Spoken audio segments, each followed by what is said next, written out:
now I'm panicking. There are many things that can go wrong. I can forget all my questions. I can, I don't know, say something obnoxious, which is likely. I don't know if they still can behead commoners in the palace. Is it a possibility? I'm not so sure. I could have a stroke. That's a strong possibility. But I mean, And if you do have a stroke, it'll look good on camera. that's not what you're supposed to say. I have told you, you're supposed to say if you have a stroke, then you have other things to worry about than the interview.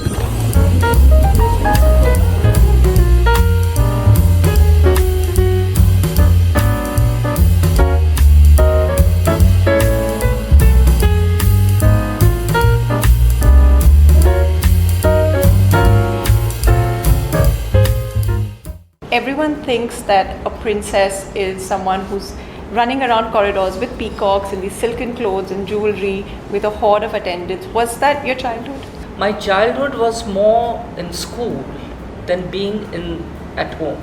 So we were brought up in a very normal Indian standard kind of a family. What does that mean? Like That means very traditional as far as Indian culture. If any elder walked into the room, you had to stand. If you're the youngest in the room, you had to go and fetch and at the beck and call.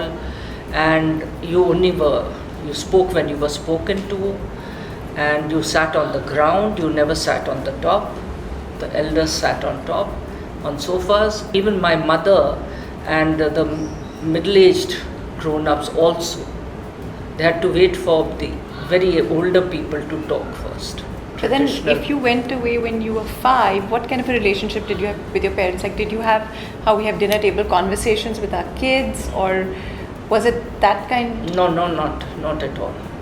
So if you had a problem and as a young girl and you really needed to get some answers, who would you talk to? You see, the children were mostly, till they were very small, were kept out of sight. Because they're a nuisance. I wish I could just put mine out of sight right now as well. After a certain age, it was fine. I was very close to my mother. Okay. So I used to confide in her and things like that. They always say that princesses have this poise. So were you trained? Like, did you walk up and down with a book on your head to have that straight back? And Not while I was growing up, but when I went to a finishing school okay. in England. That time they taught us all that. I met my husband first when I was 16, because one of my aunts got married when she's 1 day younger to me. So they all said that, the grown-up said, well, now she's also there, same age, she's not married, we have no boy for her. So they started looking out for all the royalty boys from royal families. And then we had arranged kind of little tea. With him, he was Not did only you meet him, with a many? lot of other royal boys. But you thought he was the hottest from the lot, or that didn't matter? Not at all. Oh, you didn't think he was hot at No. all? Okay. So it was just your parents thought he was a good match. Yes. Because my father knew him very well, very fond of him, and he was keen that I marry. But you had a choice. You could say yes, you could say no, or you pretty much No choice. no choice. And when you look at your daughter, is that something that you're happy that she does have a choice and she did make an independent choice? Oh yes, I wasn't happy at that time. But today you feel that Well, I say that, if that's what our children want today, you can't hardly stop them. Sometimes one never got a chance to chat with each other at all. If you sort of liked the looks and the parents agreed to the match, they liked the families, you married a family. and then you come into a strange household. Yes, strange with house, a you stranger don't live who's with a stranger. sleeping next to you. Yes. And while growing up, there were lots of things that also happened in India. For example, we had independence, we had the partition. So do you have any memories of those years and anything personal that you went through during that time? You see, in the 40s, I was still very young. All the Muslim population of Sirmaur, they all rushed to the palace that save us. Ah. And my father, he sort of let them come in. And gave them shelter? Yes, gave them, told the others that, you can't go in. If you do, you have to go over me. Okay. Like that. So I remember that bit, Then I remember my aunt was getting married in Palitana in Gujarat. My grandfather, my Nana, was very close to Mahatma Gandhi. And Gandhiji used to come to Palitana a lot, and he used to say whenever Gandhiji was here, we would be in splits of laughter the whole Okay. time. It was very funny. So the day of the wedding, on the 30th of Jan, while the wedding was going, and we were small there, I've got the picture here. There were lights, there was band, and we as children were happy about the whole thing and enjoying ourselves. And suddenly at about 6:30 or so, the lights went off, were put off, band stopped playing. So we asked what happened. Yeah. But the wedding's still going on. They said because my grandfather wanted it that way, as a mark of respect Okay. for Gandhiji's death, that he was his friend. So you left a smaller state, you came to Jaipur. Was it a Yes. culture shock? Suddenly now you're here and you were still a princess. You weren't the queen yet, right? You were the princess. And I was the Yuvrani. Yuvrani. So was it a culture shock that you're in this completely strange place and it's much larger and you now have to cope? Yes, it was. My family wasn't very big, sophisticated and very social that way, and for me, I was like a little girl from a village. Of course, I was told by my mother-in-law was very modern, Gayatri Devi. Yeah. And she said, listen, I don't mind, you can wear what you like. But I didn't, because I used to see my mother. She always had her head covered. So I could not take to this modernness. So I retained a lot of that, the Indian part. I didn't follow. So there were never any days where you just pulled on a pair of jeans and sneakers and Well, no, not at all. To the extent that I used to cover my head, okay. and that was fine. But you were Then- happy doing that. That was your yes, choice. Yes. And at home, I was taught that any time any elder walked in, you got up. So I used to keep doing that. And she used to keep telling me, don't do this, don't get up every time I come. Or my father-in-law. But I didn't listen to her, and one day she got very angry with me in front of people. Okay. So then, so I stopped doing it. And then she complained. That you're not doing it anymore. So I guess a mother-in-law is a mother-in-law. It doesn't matter if she's Everywhere. royal. Yes, Yeah. exactly. So you were an army wife also. I was an army wife. When I married him, he was posted at the Indian Military Academy in Dehradun. And So how was that? I mean, and did that you meet? was, I loved the army life, because so life is simpler. You're not always on show. You're more just an liberated officer. also. Yeah, you're a normal army wife. People treat you like they call you Mrs. Bhavani Singh. I enjoyed that. I wanted to ask you. So he was Bhavani Singh, and grand sounding name, but his pet name everybody called him Bubbles. Yes. You do have a tendency to have really funny pet names in your names. family. Oh, yes, Pacho, exactly. Pichu. Yeah, these are my your grandchildren's grandchildren. names, and my daughter's name I don't want to say because she won't like it. What my husband's pet name for her was, and we still call her that. But my grandson and all, Pacho Pichu, came from Machu Picchu because I used to love a character in a comic. Yes, I remember you saying that. So I named them that. And then when my third grandson, the third boy was born, he was named by them Pikachu, because that was their favorite character. I remember Pacho coming to my house at one point. I think they were very little and they were watching, like normal kids, they were watching Spider-Man and just sitting around, and suddenly he said he wanted a Kit Kat. And at that time Kit Kat was imported and I had only Indian chocolates, and then I remember running all over the house and saying, Prince Pacho, what's Kit Kat? Get Kit Kat from somewhere for the prince. Do people relate to you as normal? Like, is it easy to make friends when you're the queen and the Rajmata, or is everyone always putting on an act in front of you? If you're going to stand on your high and mighty and be snobbish or have an attitude or arrogance, then you'll get that reaction from people. But if you're normal, you are like them, you want to be like them, you want to mix with them, be friends with them, they're going to be that with you. What was it like being a young mother, and what are the things that you think, I mean, Princess Dia, what is it that you think you instilled in her that makes her this dynamic, ambitious person? You see, she was, if you'd known her, her mother knew her when she was small. She was a very shy girl who didn't like to come out, stay inside, and very, very shy and things. And then slowly, I think, then I told my husband, started keeping not well. He had his first heart attack and things. So I was like, I told him, I said, you are not keeping well. Let Dia handle everything.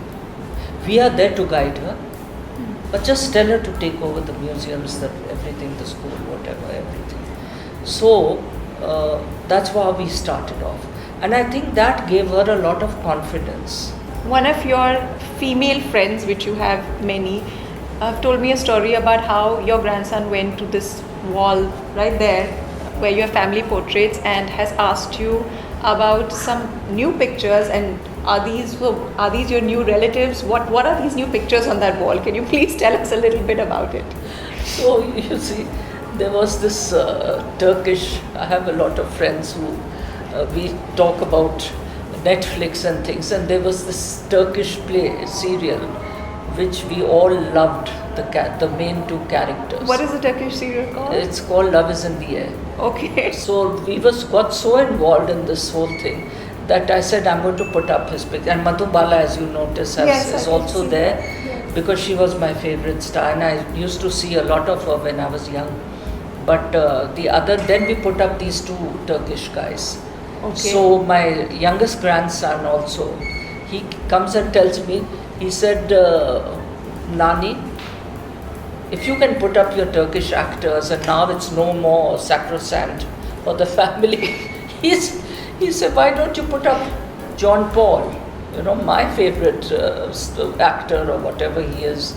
So I said, all right, if that's what you want, we'll put it up. So we put up his picture also. So now you've got this wall where you have Madhubala, the Turkish actors, your grandson's favorite actor, and Agatha Christie, my favorite author.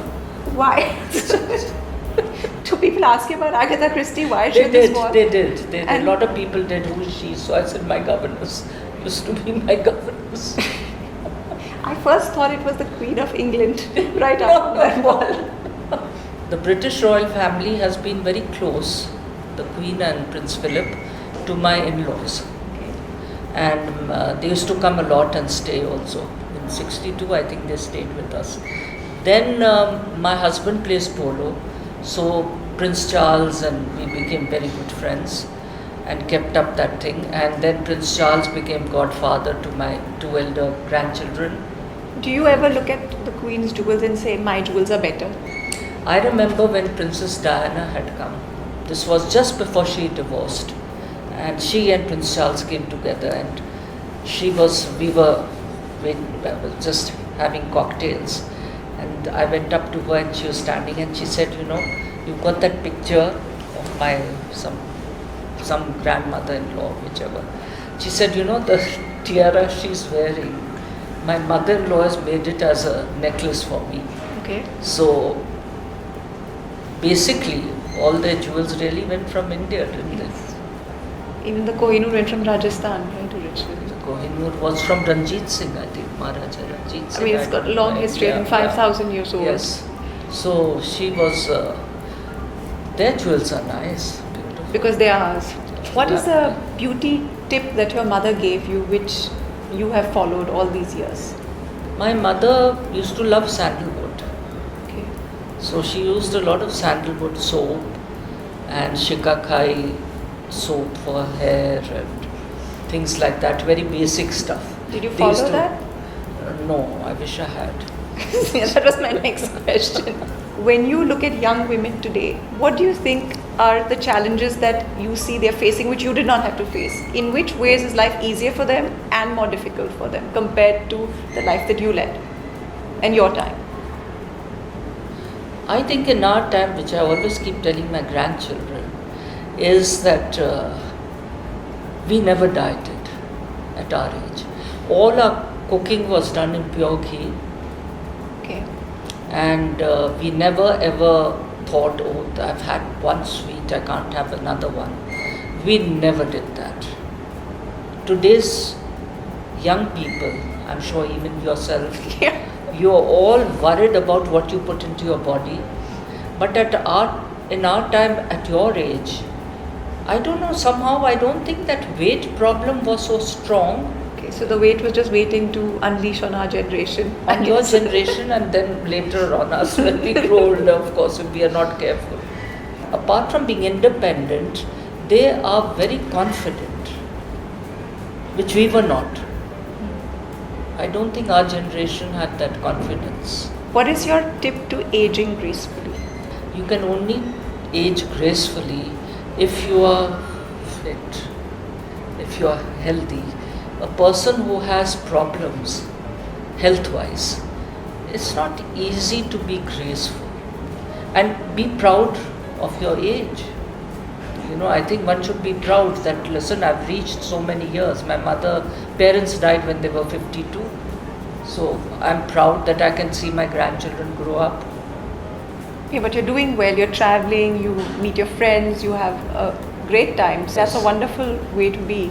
Yeah, exactly. That way I'm very grateful to God. Anything that has changed in your attitude towards God from when you were younger to now? You know, I've found that God is very much there. I believe God is there with you everywhere. He's in you, He's there, He's out there, He's playing with you, He's drinking with you, He's sitting with you. You know, when you're saying that, my daughter once asked me same thing. She said, you know, God is everywhere. You keep saying God is everywhere. He's in the house, He's in the sofa, He's here in the plate. So He's in the bathroom. I'm like, yes. So then when I'm doing potty, am I doing potty on God? I did not have an answer. Yeah. So I think I just said, no, eat another kebab and let's get on with it. So I think I'm going to Yes, give her I'm this sure answer. to God is not, she's not doing anything on Him because He doesn't want that. Yeah. But He must be there. Yeah. I He mean, or he's she. your father, Yeah. your mother would be there, you know. So Talking nothing about- to be shy about. Talking about things you can't see, I remember mom telling me once that she'd come to the palace to spend a night, and then she had, I think she told you as well. Yeah, she she told me. Yeah, she had this experience where she was lying down, that there was a woman sitting by her bedside, and she had a whole conversation with her, and then she realized it was an entity. Have you seen ghosts in this palace? Not at all. Your mother, she, I think, psyched herself because she was shooting a film in which she was a ghost. Yeah, that could be. That could So I explain. told her, I said, listen, Dims, the thing is that you are shooting all day as a ghost. Yeah. So therefore, at night, It's I'm playing. sure Yeah. you woke up and you thought there was somebody else with you. I said, because this has never happened really. Nobody's ever said. And let's face it, what are ghosts? What are spirits? I think they're all over everywhere, if you ask me, all over the world. So why a particular place? That's So, exactly. I yeah. mean, that's what people Yes. say. People die everywhere. So why Yeah. just in a palace? They Yeah, be everywhere. and they don't hover around after death. Yeah. They go to a much nicer place. On that note, I also want to see the ghosts that you have on your wall. So if you're going to take me there, I want to see this Turkish guy.